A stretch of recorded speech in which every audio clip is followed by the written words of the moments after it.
Bom, gente, prazer, eu sou o Moacir e hoje eu vou falar por que todos querem aprender Python. Já vou adiantar que a minha palestra tem 162 slides, mas ela vai ser muito legal. Primeiro de tudo, quem sou eu? Não, eu sou esse cara aqui, eu sou desenvolvedor full stack, eu tenho mais ou menos 10 anos de Python, sou de São Paulo e há um pouco tempo atrás eu abri a minha empresa, uma software house que chama Codevance. Esses são meus contatos, quem quiser entrar em contato comigo pode ficar à vontade. Ali embaixo tem os slides, quem quiser acompanhar junto, quem quiser olhar depois. E a nossa agenda é o seguinte. Primeiro, a gente vai entender o contexto desse tema, né? O porquê que eu vou falar sobre esse assunto. Depois eu vou fazer uma análise dos dados da pesquisa a qual eu baseei a minha palestra. E depois eu vou falar sobre as conclusões que eu tirei e que eu penso que a gente pode também pensar junto e vocês também tirarem algumas conclusões sobre isso. A origem da palestra, primeiramente, tá aqui no post do meu blog, né? Foi um post do blog que eu compartilhei, inclusive na Python Brasil, não sei se alguém teve a oportunidade de dar uma olhada, baseado no seguinte tema. Qual que é o contexto do nosso tema? Todo ano, o Stack Overflow faz uma pesquisa super extensa sobre o mercado de tecnologia e desenvolvimento de um modo geral, né? Eles falam sobre demografia, eles falam sobre tecnologia, colocaram algumas questões éticas esse ano também bem interessantes. Então, é uma pesquisa super completa. Opa, como é que eu fiz alguma coisa aqui, gente?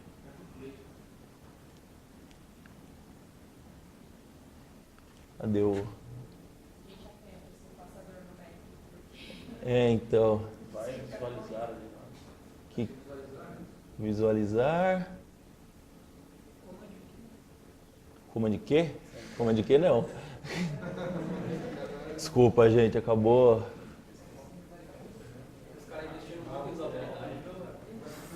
Tá em tela cheia. Pronto, voltou. Desculpa. Então, foi uma pesquisa que falava bastante coisa, né? E aí eu peguei essa pesquisa, comecei a analisar e tentei entender como que o Python encaixava em toda a pesquisa. Eles têm uma parte lá que eles falam especificamente sobre Python, né? Mas eu tentei encaixar de um modo geral para a gente conseguir entender o contexto da linguagem que a gente trabalha. Eu imagino, quem aqui não trabalha com Python? Todo mundo aqui acho que pretende trabalhar com Python de alguma forma, né? Quem não trabalha. Então é muito interessante a gente conseguir olhar isso mais como uma questão de mercado mesmo, para a gente entender como se posicionar e poder tocar nossa vida como desenvolvedor, né? Eu vou falar um pouquinho sobre Stack Overflow. Alguém não conhece o Stack Overflow? O site Stack Overflow? Todo mundo conhece, né? Tem 50 milhões de acessos por mês e 21 milhões desses acessos são de profissionais, estudantes e desenvolvedores. Ou seja, acho que todo desenvolvedor do mundo já passou pelo Stack Overflow alguma vez na vida, né? Então aqui a gente tem alguns exemplos. Uma pesquisa sobre um erro de Python, sobre uma exceção de Python, está na terceira, na quarta. Outra exceção de Python está na primeira, na segunda e na terceira. Outra exceção de Python está na terceira. Então, todo mundo conhece o Stack Overflow e todo mundo usa o Stack Overflow, né? Acho que pelo menos uma vez por dia a gente acaba caindo no Stack Overflow. Sobre a pesquisa, foram aproximadamente 100 mil respostas de desenvolvedores e estudantes. 30 minutos para responder toda a pesquisa. Ou seja, o cara tem que estar muito engajado para responder toda a pesquisa, então acho que a gente tem que levar muito em consideração a qualidade desse dado, né? É um dado que reflete muito realmente, no meu entendimento, a realidade do mercado mesmo, né? E qual que é o nosso objetivo? Como eu comentei antes, a gente vai analisar dados com relação direta ao Python, vai analisar dados que contenham Python em seu contexto, de alguma forma, seja direta, seja indiretamente, e a gente vai tirar conclusões sobre essa análise. Então vamos à análise. Mas antes de tudo, o Stack Overflow, o próprio Stack Overflow fez alguns destaques em cima dos dados, né? O primeiro destaque foi falando da importância do DevOps e do Machine Learning, o quanto essas ferramentas, tecnologias, não sei como que a gente pode chamar o DevOps do Machine Learning, mas como eles estão crescendo, né? Então eles falam que as linguagens e frameworks associados a esse trabalho, a esse tipo de trabalho estão crescendo e os desenvolvedores que trabalham com isso estão ganhando os maiores salários. E a gente tem muito Python em DevOps e muito Python em Machine Learning. Ponto positivo para Python. Os desenvolvedores estão otimistas com a... Essa é uma questão mais ética, né? Eles estão otimistas com a inteligência artificial, mas eles têm alguns medos sobre quais são os perigos que elas podem oferecer. Inteligência artificial tem muito Python envolvido. É um tema em destaque. E aí, uma citação direta ao Python, pelo próprio Stack Overflow. O Python vem crescendo vem num ritmo de crescimento muito grande nas últimas linguagens. Passou o C# esse ano e o ano passado passou o PHP. A gente teve uma citação direta ao Python. O Python é mais legal que o C# e o Python é muito mais legal que o PHP. Tem alguém aqui que discorda disso? Acho que não, né? Então, vamos à análise agora, né? Então, eu fui pegando... Quem quiser entrar na pesquisa, eu esqueci de colocar o link aqui, mas Stack Overflow Survey 2018 no Google, você tem a pesquisa inteira lá. Eu fui destacando alguns pontos que eu achei interessante, né? Então, o primeiro ponto que a gente destacou foram os cargos que os desenvolvedores ocupam, né? A gente tem aqui, acho que 20 cargos, se eu não me engano, mais ou menos. Aí, vamos ver o que tem relação com Python aqui. Back-end tem relação, Full Stack tem relação, Sysadmin tem relação, DevOps tem relação, Data tem muita relação, Data Science e Machine Learning, muita relação, QA tem relação, o Bruno pode falar isso pra gente, desenvolvimento de games tem muita relação também, educação tem alguma relação, imagino que muita gente usa Python para educar e muita gente ensina Python também, né? Então, são 10 posições que possuem relação direta com Python em todos os desenvolvedores. Ou seja, metade das 20 posições que apareceram, elas têm relação com Python. Isso é um ponto muito positivo para a nossa linguagem, né?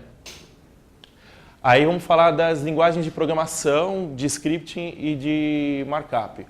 Quais relações... A gente tem o Python aqui em 7ª linguagem, ou seja, o Python é a 7ª linguagem mais usada por todos os desenvolvedores.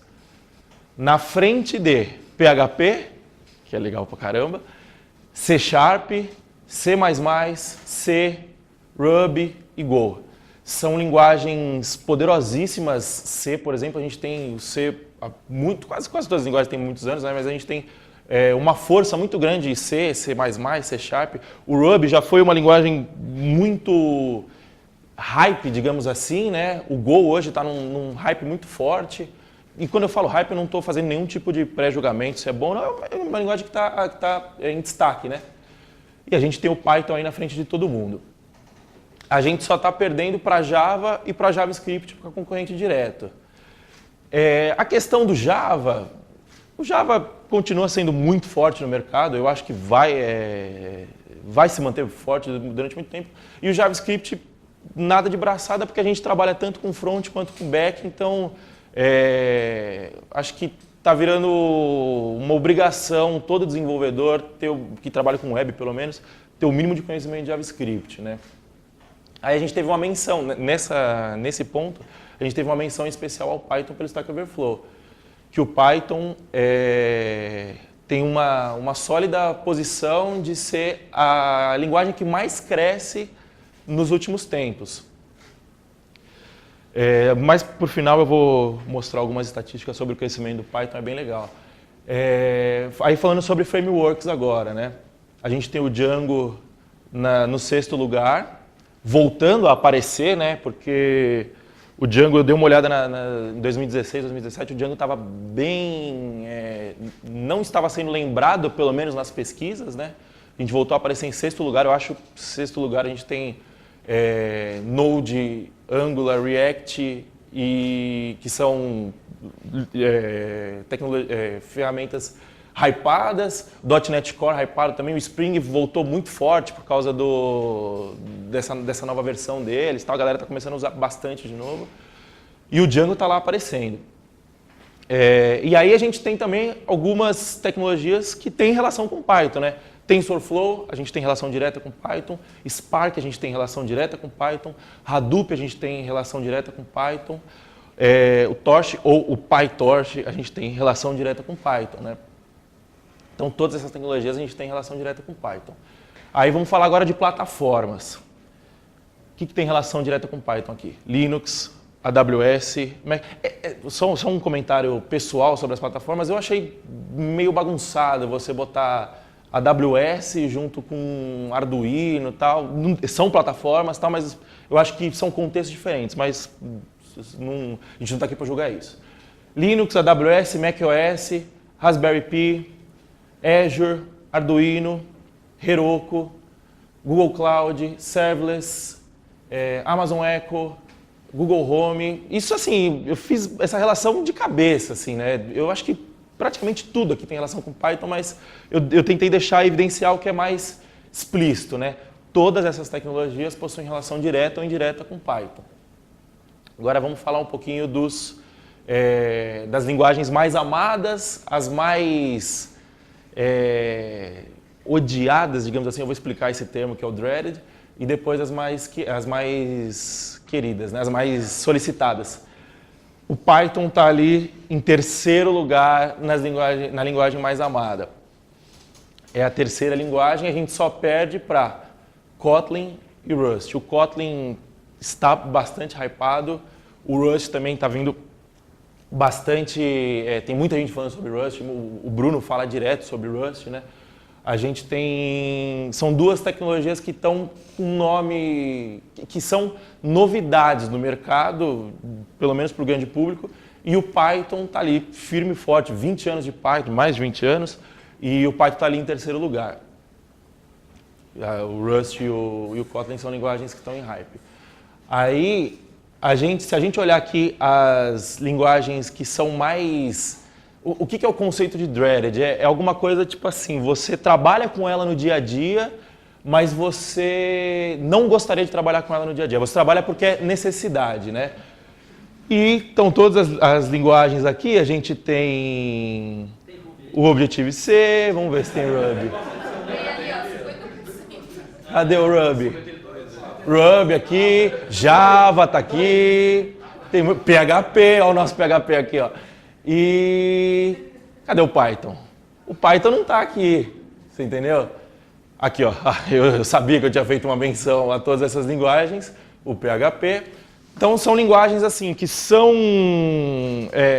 utilizadas, mas tem muita gente que gostaria de não estar trabalhando com PHP hoje em dia, por exemplo. E o Python não aparece aqui. Eu acho isso um dado importantíssimo, porque você não aparecer, eu acho que aqui são 20, eu não lembro se eu cheguei a contar, mas você não aparecer nas 20 linguagens que a pessoa trabalha no dia a dia e não gostaria de trabalhar, é muito... Foi em 20 o corte, né? E o Python não aparece. Eu acho isso muito legal. Mostra que quem trabalha com Python é engajado com a linguagem, gosta de trabalhar com a linguagem, né? E agora, imaginem que tem um tamborzinho rufando aqui para vocês. Qual que é a linguagem que todo mundo quer aprender?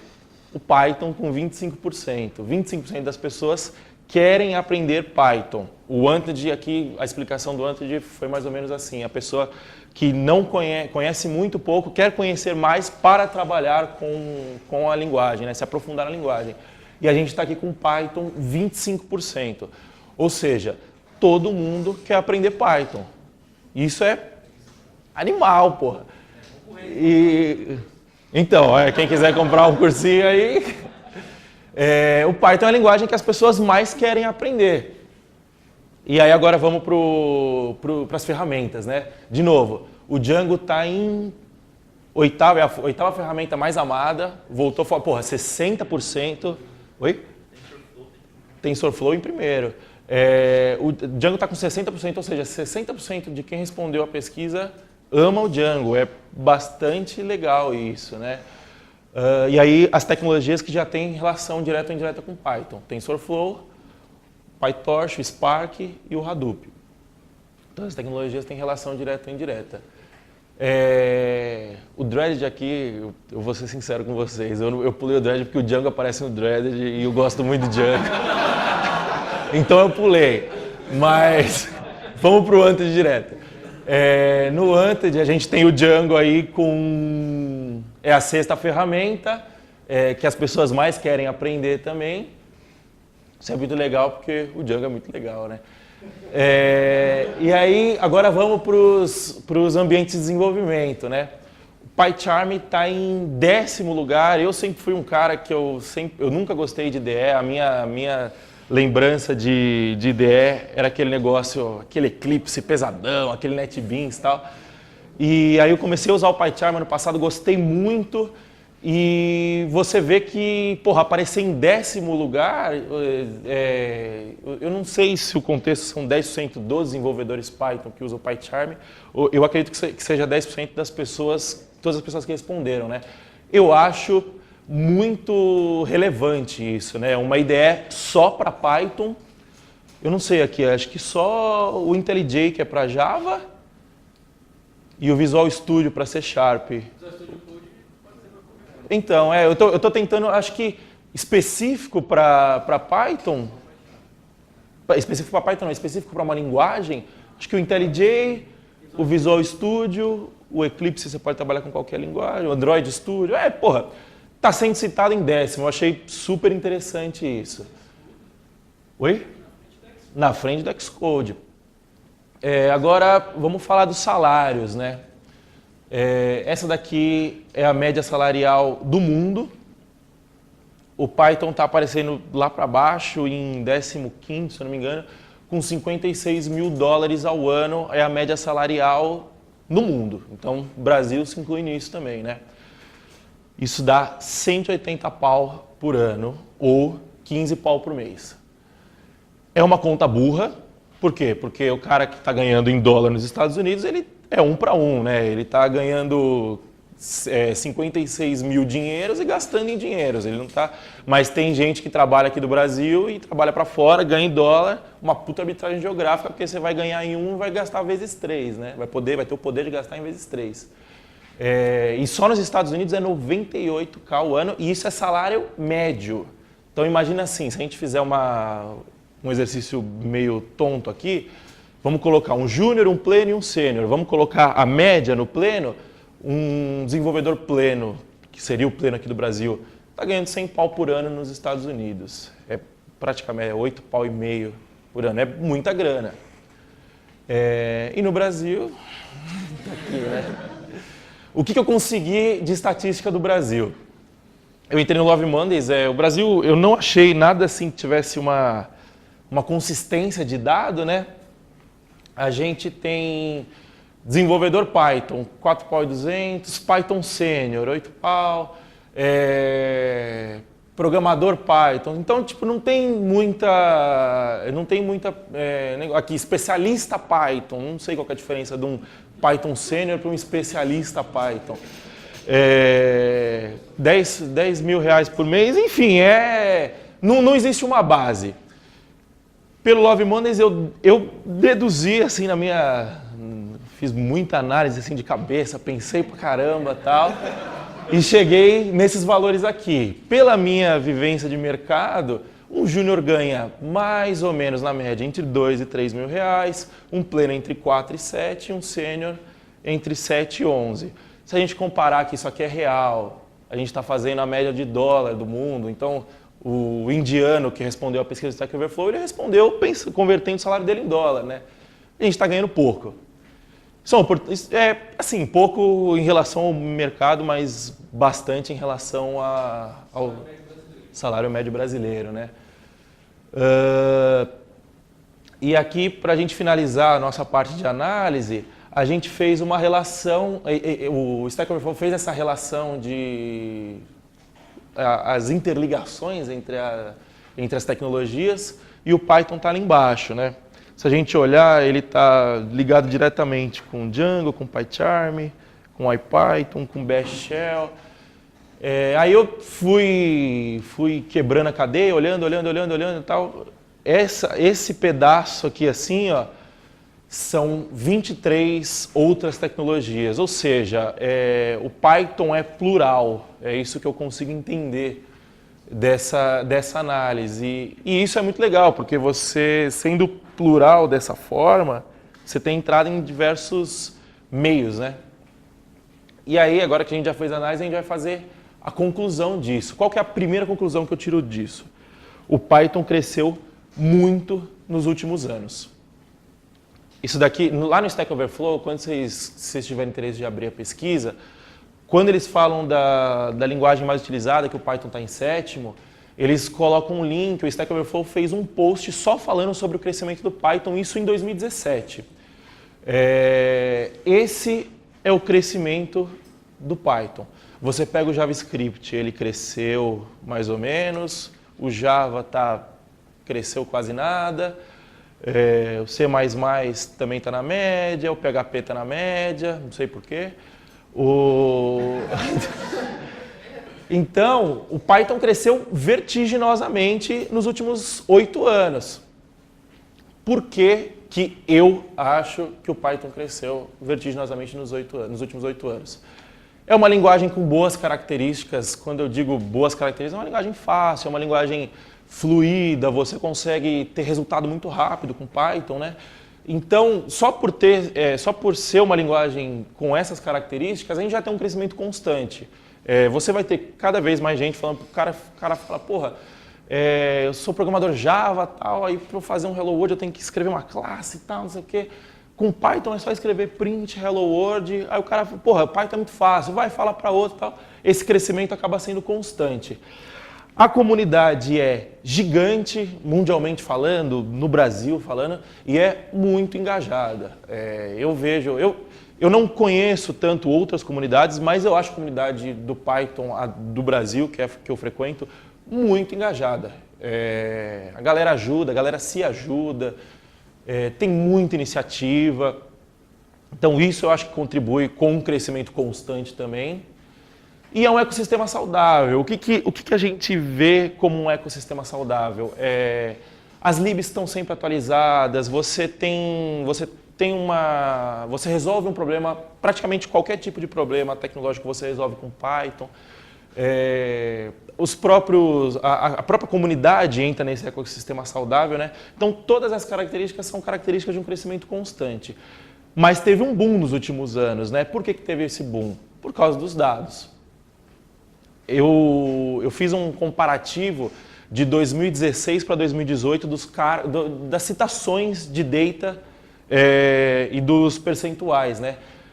Dados cresceu 1000% em 2 anos. Foi 10 vezes o crescimento da porcentagem de pessoas que estão trabalhando com data agora, seja com aprendizado, seja seja cientista de dados, análise de dados de uma forma geral, né? Então teve esse crescimento, eu imagino que esse crescimento do Python, esse boom do Python foi muito relacionado aos dados, né? E qual que é o futuro do Python, do crescimento do Python, né? Foi estabelecido esses slides aqui eu tirei todos desse post, né? Eu vou editar aqui o slide depois, quem quiser abrir o slide, eu vou colocar o link desse post. Foi baseado uma margem, né? Olhando o histórico de crescimento.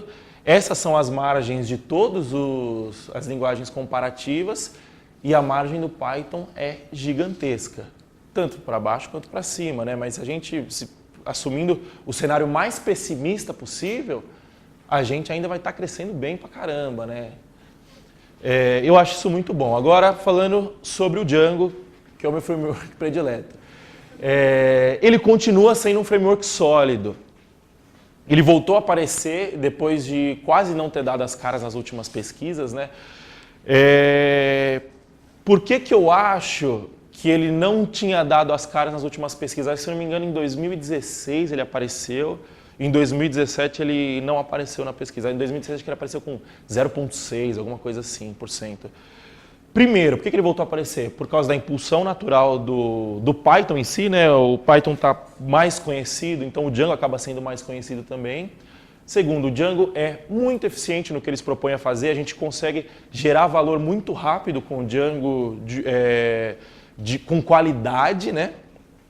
Ele é fácil de aprender, ele é fácil de fazer deploy, ele é fácil de escalar. Então, esses são pontos que a gente pode considerar a volta do Django, né? E eu acho que o motivo principal que o Django voltou a aparecer é que a conta dos débitos técnicos dos modismos chegaram. O que eu quero dizer com isso? Quando a gente fala de 2 anos para cá, a gente começou a falar muito sobre microserviço, muito sobre serverless, diversos approaches diferentes que o Django acabava...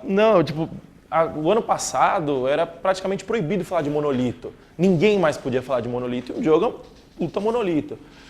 E todo mundo implementando muita coisa. Eu trabalhei numa empresa o ano passado que era só serverless e era um caos para dar manutenção, não tinha teste, era muito ruim. Por quê? Porque o pessoal fala, não, serverless, a gente vai dar manutenção em servidor e tal. E acho que chegou esse débito técnico, né? Eu passei por uma chegada de débito técnico muito forte. Imagina uma empresa de 1 ano ter sua plataforma reescrita 3 vezes e as 3 vezes deu errado. Por quê? Porque ninguém sabia usar, não era o motivo para usar aquilo, né? Então, essa é a questão. Eles têm os seus propósitos e eles são muito úteis, mas eles não são bala de prata. E o Django, muito dos projetos, para você fazer um CRUD subir, que acho que imagino que deva ser 80% de todos os projetos do mundo, o Django resolve isso, resolve de uma forma fácil. Vai chegar uma hora que ele vai ficar pesado, que ele vai ser um monolito, que vai ser ruim de dar manutenção? Vai. Aí você vai pro microserviço, por exemplo, entendeu? Então, encerrando, eu acho que o Django voltou muito forte por causa disso. Falando sobre o mercado de trabalho de Python está aquecidíssimo. Crise, a gente está em crise no Brasil, acho que, sei lá, desde 2014, 2013, 2014. Oi? Desde 1500. E a gente está em crise e eu vou falar pela minha experiência profissional. Eu sou freelance eu era freelance há quase 5 anos, aí eu abri a minha empresa e tal. Nesses meus 5 anos de freelance, eu tive 2 oportunidades que me pescaram para eu entrar para trabalhar para uma empresa. Eu não estava procurando emprego e me pescaram e... eu sou bom, eu sou um cara comum. Só que eu estava precisando da demanda de um negócio que eu sabia fazer. Um negócio que eu acho que quase todo mundo aqui sabe fazer também. Então, isso é muito importante. Quem trabalha com Python aqui tem que entender o poder que você tem por conhecer essa linguagem. Tá cheio de vaga. Tem vaga merda? Tem vaga boa pra caramba? Tem.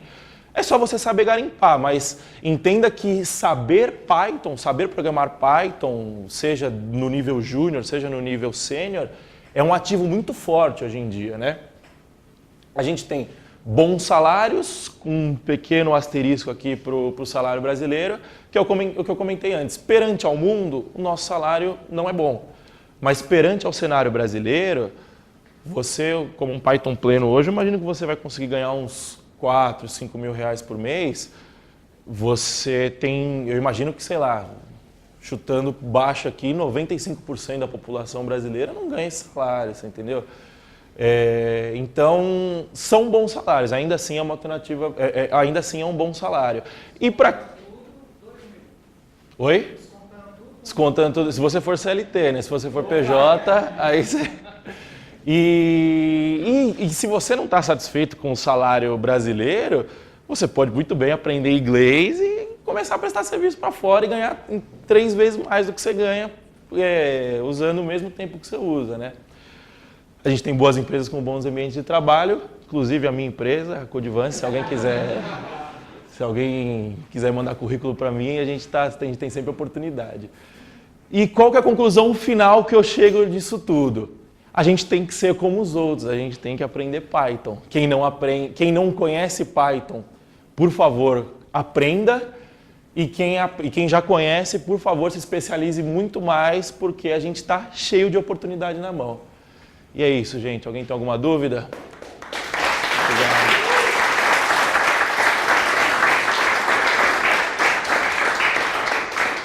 Dúvidas? Tá pagando quanto? Não, cara, eu queria te elogiar, assim, tá muito bem analisado. Achei que você interpretou um puta trabalho maneiro, assim, ficou super claro, parabéns. Legal, obrigado. Ninguém tem dúvida nenhuma, gente? E o salário que você colocou na média brasileira ali é de... Não, aquilo foi da minha cabeça. Ah, tá, mas ele se referia à carteira. Eu imaginei uma carteira de trabalho. Eu peguei as minhas experiências, né? Eu já trabalhei, eu já tive desenvolvedor júnior na carteira e já tive desenvolvedor pleno na carteira. Eu ganhava mais ou menos naquela média ali. Pra cá, pra São Paulo.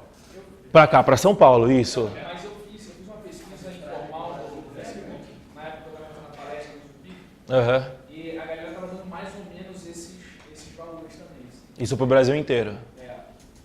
Então, é mais ou menos aquela média, Eu né? fiz também uma pesquisa assim, a única coisa que fez diferença foi a área de Data Science. Dava tipo... A área de data paga mais. Eu pensava no dobro, assim, na área de Data. A área de data paga mais. A área de data é uma área que tem muita gente que não sabe fazer ainda. Quem aprender a fazer data da forma certa e vai usar muito Python, vai nadar de braçada, porque não existe um mercado sólido de data no Brasil ainda. Eu sabia mesmo, porque o Python você pode ser desde o web até o DevOps e tal, e qualquer diferença de mercado mesmo, dependendo do que você... Sim. Esses números foram números baseados em web e baseados simplesmente na minha experiência, mas o Henrique acabou reforçando um pouco aqueles números, né? Você chegou a ver alguma coisa de diferença entre vagas de remoto, presenciais ou não? Nessa pesquisa aí não tinha? Putz, tinha. Eu não coloquei no slide porque não tinha relação direta com Python, né?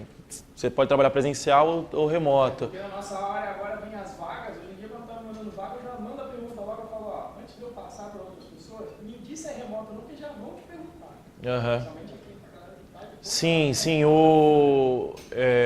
Eu acho que tinha. Eu não me lembro quais eram as estatísticas, mas eu tenho quase certeza que tinha alguma coisa relacionada a remoto e a presencial. E, cara, a tendência é remoto muito grande, né? Não cabe, na minha cabeça, por exemplo, não cabe você ter que se deslocar. O Marcelo estava falando pra gente que ele gasta 2h40 por dia do dia dele para se deslocar da casa dele para o trabalho, para colocar um fone de ouvido e ficar codando e interagir, sei lá, meia hora do seu dia, que é uma interação que você poderia fazer no... Mas isso é muito de política da empresa. A cultura, você tem que saber trabalhar remoto. A cultura da empresa tem que ser muito aberta a isso, porque o meu trabalho tem um problema justamente com isso, que o desenvolvedor que entrou, ele sempre trabalhou, entrava na hora que ele queria e saía na hora que ele queria. E ele sentiu essa diferença quando ele entrou lá e ele está tendo que cumprir horário e para ele não é concebível isso, eu concordo. Só que devido aos outros funcionários. Então, mas é exatamente esse contexto.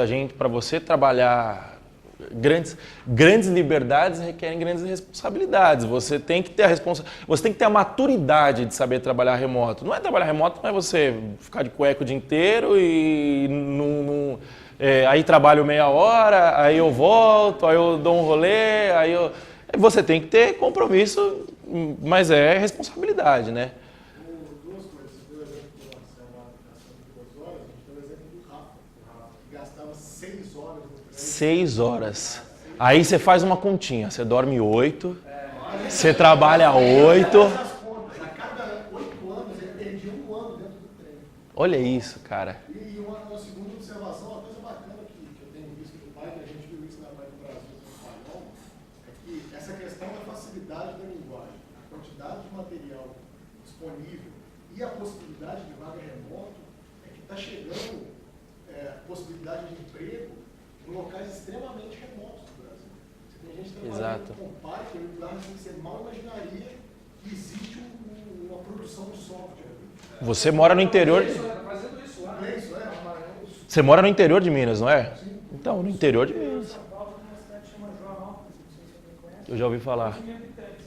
E eu consegui uma vaga júnior numa empresa aqui em São Paulo e estou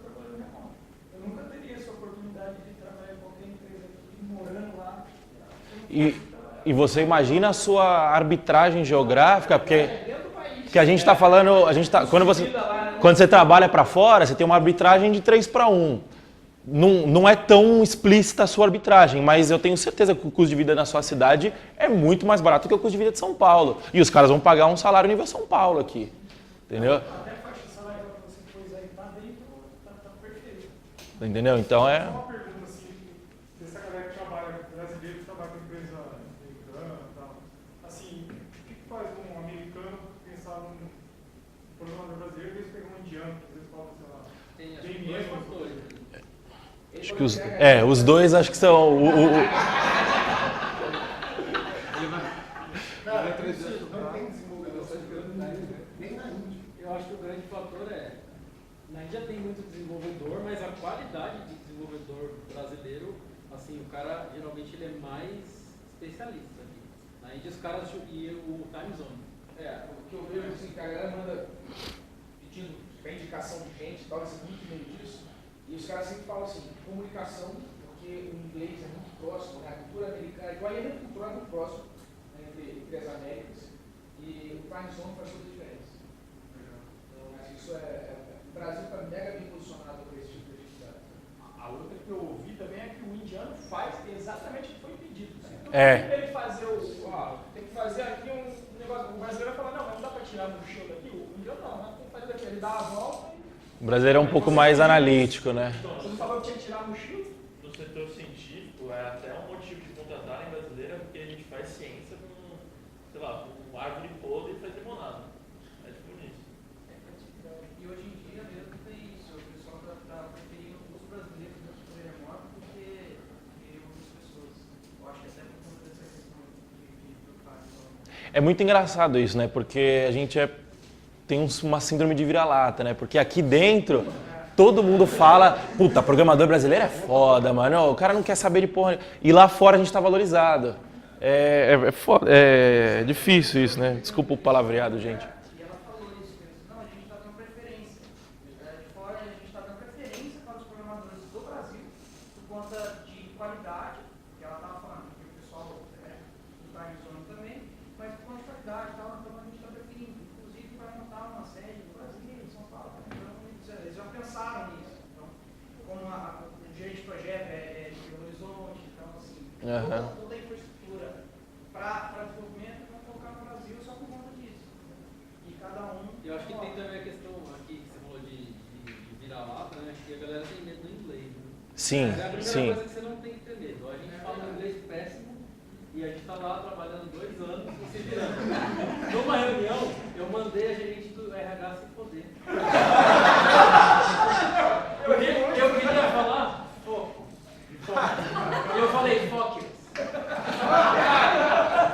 Porque a pronúncia é uma porcaria. Aí você vem. E continue empregado, não continua? É só focus, focus. E aí ela, o quê? O lance do DevOps, que eu estava conversando com o Augusto, tem uma a sensação que eu estou tendo é que você falou que o Dev Tech está chegando, né? Mas também em termos de alocação de infraestrutura, que a galera está fazendo muita coisa online, com coisas escaláveis, e as escalas estão tomando proporções de custo muito alto. Então, a galera que manja do DevOps, para cortar custo, eu acho que tem uma diferenciação assim, animal também. O DevOps é uma cultura, né? Eu acho que, fazendo um adendo no que você falou, um programador, se ele conseguir colocar na cabeça dele que o DevOps é uma cultura e ele começar a desenvolver com cultura DevOps, ele vai ter uma diferenciação absurda no mercado, justamente pelo que o Henrique falou, a escalabilidade, o custo, a rapidez na entrega, né, que eu acho que também é um fator muito importante. Mais alguma dúvida, gente? Nessa ideia do cloud, existe muito desperdício na indústria, sabe? É muito Sim. dinheiro que vai para o ralo. A gente tem o exemplo do Kubernetes, que pegou uma conta da AWS do cliente dele de $1.500 e reduziu para 300. Sem afetar em nada a performance do sistema. Aí você imagina, você leva isso para a escala. O cliente tem uma conta de 15 mil, 150 mil. Sim, Então, sim. eu acho que quem curte essa área, isso é o que tem de mais legal que você fazer. E é o argumento mais fácil, né? Sim, é o Eu argumento vou mais dar um fácil. aumento por quê? Porque eu já comprei $100.000. Tem como negar. Quanto você vai me cobrar? 100 mil, mas eu vou te economizar 1 milhão no final do ano. E a gente volta na questão do Big Data que a galera não sabe fazer direito. No Brasil, a galera ainda não sabe fazer direito DevOps também. São poucas as empresas que fazem, que tem um fluxo completo de DevOps inteligente, otimizado, pensado. Então, quem aprender a fazer DevOps de forma correta, a desenvolver como DevOps, vai nadar de braçada também. Você ainda não entendeu o que é DevOps. Sim. Se a gente for lá, sysadmin, DBA, automação de infra. Acho que o mundo todo ainda não entendeu direito. Falar de DevOps e chamar todo mundo de DevOps agora. Eu acho que na tecnologia, no geral, a gente tá rompendo muitos paradigmas. Front-end, por exemplo, cara, você pega 3 anos atrás como que era um front-end, 3, não, vai, uns 5 anos atrás, como que era o front-end 5 anos atrás e como que é hoje, é muita coisa para você absorver. Um desenvolvedor front-end, antigamente, ele tinha que saber HTML, CSS, JavaScript. Vamos ver isso no JavaScript, né? Você pega o JavaScript de 3 dias atrás, já é todo mundo. Sim.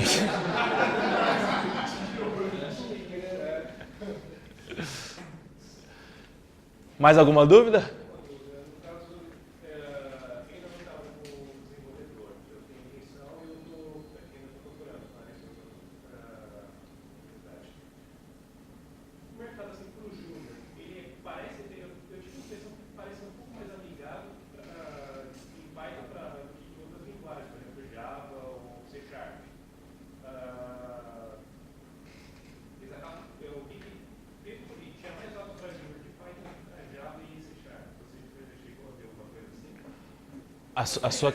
A sua questão é por que tem mais vaga para Python Júnior do que para outras linguagens? Se essa impressão sua é correta. Eu acho que é correta, por quê? Por causa de data.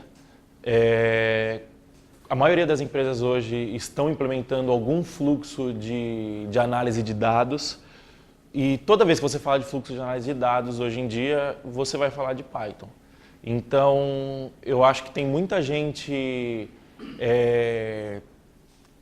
E as empresas, a grande maioria das empresas não tem budget. Então, qual que é a ideia dos caras? É colocar isso é a minha impressão, né? Não sei. Além de dados, tem a questão de pós-crise, muita gente está fundando startup. Sim. O Python entrega o mais rápido. Então, Mas eu vejo muito pouco Python na operação da startup. Eu sempre vejo Node na operação. Quando entra em startup, isso no que eu vejo. Quando entra Python na startup, é nos dados. E aí o cara não tem budget, porque ele é startup, ele vai colocar um júnior e vai tentar pegar um júnior bom, assim, de mentalidade boa, que gosta de aprender. Um júnior sênior. Não, mas eu acho que a questão é, tipo, ele vai tentar pegar um cara que ele vai perceber que aquele cara vai crescer rápido e vai pagar um salário barato para ele porque ele não tem budget e o cara vai crescer junto com a empresa. E no data o Python é um pouco instrumental também, né? Sim. Porque a menos que um volume de dados significativo, o que o cara precisa é combinar as coisas, no momento inicial pelo menos, é combinar as coisas para fazer os processamentos. Né? E às vezes o cara pode esperar 3 dias para processar um negócio. E o pessoal faz com Excel, você fica uma semana rodando lá uma análise de Monte Carlo para gerar as interações. Dentro da experiência que eu tenho nos anos que eu trabalho com Java Brasil, para os colegas dos estados, Java Júnior ele exige um tempo de crescimento e 5 anos para ele virar pleno. Assim, há uns 5, 6 anos atrás, era 5 anos, porque a arquitetura do Java Enterprise ele tem suas dificuldades. Hoje, com a questão do Spring, que ele falou, porque o Spring Boot meio que botou o Enterprise quase praticamente para escanteio, como sempre. Mas agora bem mais, porque trouxe muitas coisas, principalmente para o cloud, para você isso. Há 5 anos atrás era tipo assim, 3, 4 anos para você ser um cliente. Hoje diminuiu um pouco, mas ainda assim você precisa de pelo menos 3 anos para você começar a produzir bem, não fazer muita cagada em projeto Java. E é a realidade, porque muitas fábricas de software, muitas empresas que trabalham com Java tinham a mania de contratar 60% júnior, 10 play, 20 play e 10 sêniors. E aí, a crise de software quando envolve o projeto Java está tão grande que eles estão evitando de contratar júnior, estão contratando no mínimo play.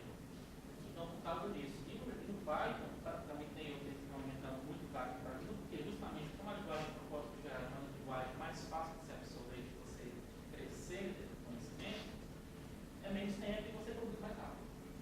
É isso que eu vejo também com os colegas do estado. Bom, falando agora de experiência própria, eu como desenvolvedor no Python Junior desde janeiro, comecei agora, e foi exatamente o que você falou, a conversa com a empresa, exatamente essa, ela falou, olha, porque a empresa chegou e perguntou, você consegue fazer esses scrappers? Eu falei, eu tenho noção como eu acho que eu posso fazer, mas eu não sei, eu nunca fui desenvolvedor de carreira, nunca fui desenvolvedor de fato. A empresa falou, olha, nós não temos muito budget para contratar um desenvolvedor dele. Então a gente quer acreditar em você e se você acha que sabe fazer, me prova em um mês. Sim, eu vou te contratar por um mês e tenta me entregar alguma coisa. Eu entreguei e estou contratado até agora.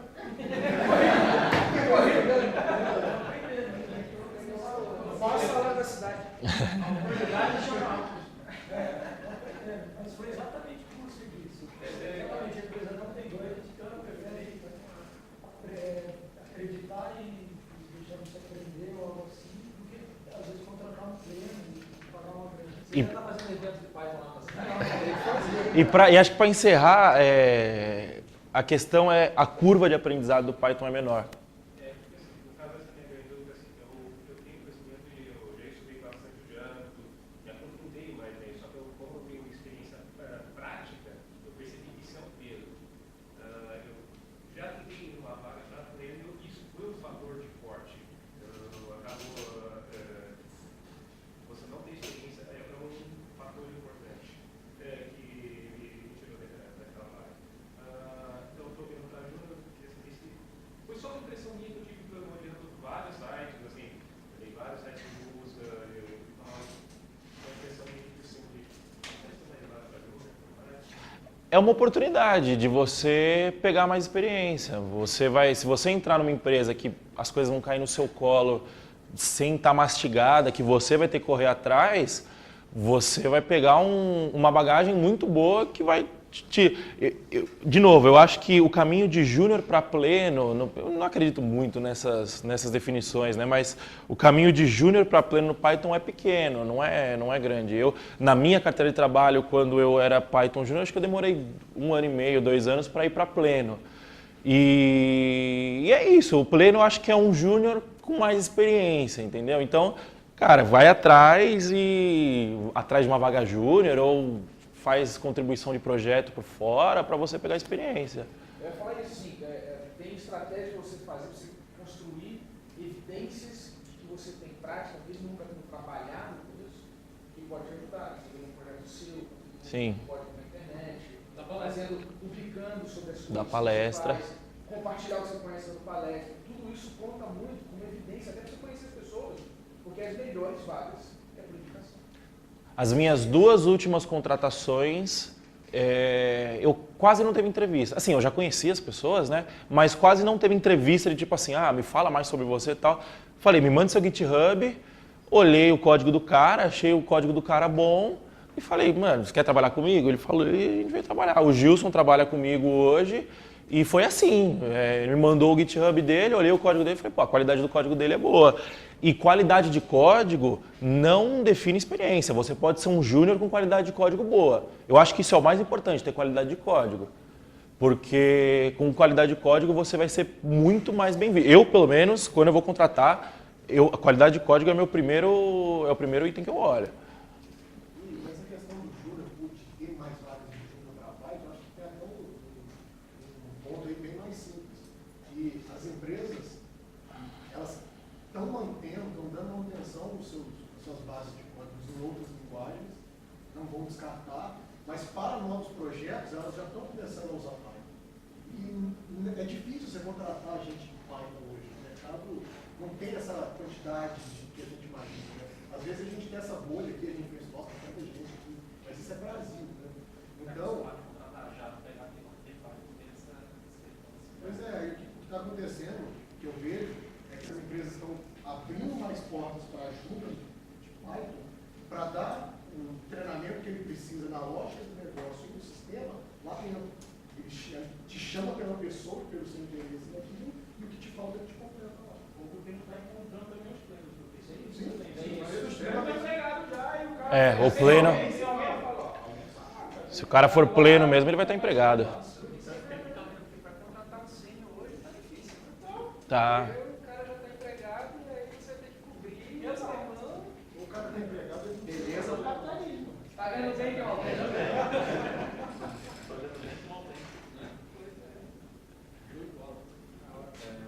Acabou? Obrigado, gente.